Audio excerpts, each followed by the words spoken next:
जिंदा रहने की ख्वाहिश कुदरती तौर पर मुझ में भी होनी चाहिए। मैं इसे छिपाना नहीं चाहता, लेकिन मेरा जिंदा रहना एक शर्त पर है।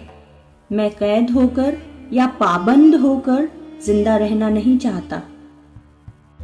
जो व्यक्ति विकास के लिए खड़ा है, उसे हर एक रूढ़िवादी चीज की आलोचना करनी होगी, उसमें अविश्वास करना होगा तथा उसे चुनौती देनी होगी। आमतौर पर लोग जैसी चीजें हैं उसके आदी हो जाते हैं और बदलाव के विचार से ही कांपने लगते हैं। हमें इसी निष्क्रियता की भावना को क्रांतिकारी भावना से बदलने की जरूरत है। राख का हर एक कण मेरी गर्मी से गतिमान है। मैं एक ऐसा पागल हूं जो जेल में भी आजाद है। क्रांतिकारी सोच के दो आवश्यक लक्षण हैं, बेरहम निंदा तथा स्वतंत्र सोच।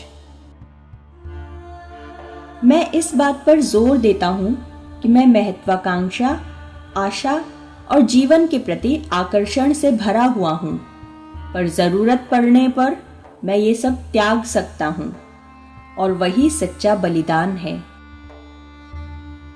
व्यक्ति की हत्या करना सरल है, परंतु विचारों की हत्या आप नहीं कर सकते।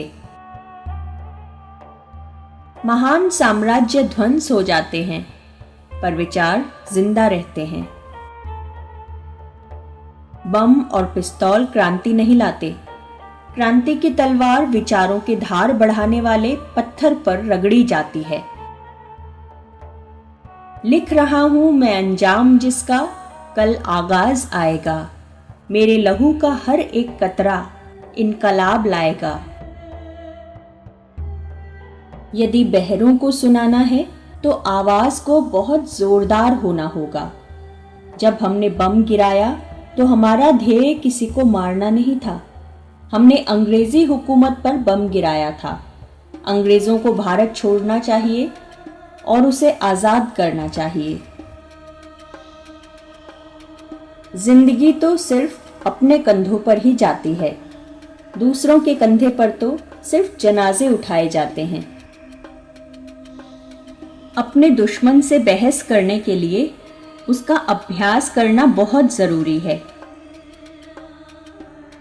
जैसे पुराना कपड़ा उतारकर नया बदला जाता है, वैसे ही मृत्यु है। मैं उससे डरूंगा नहीं, भागूंगा नहीं। कोशिश करूंगा कि पकड़ा जाऊं, पर यूं ही नहीं कि पुलिस आई और पकड़ कर ले गई। मेरे पास एक तरीका है कि कैसे पकड़ा जाऊं। मौत आएगी, आएगी ही, पर मैं अपनी मौत को इतनी महंगी और भारी बना दूंगा कि ब्रिटिश सरकार रेत के ढेर की तरह उसके बोझ से ढक जाएगी।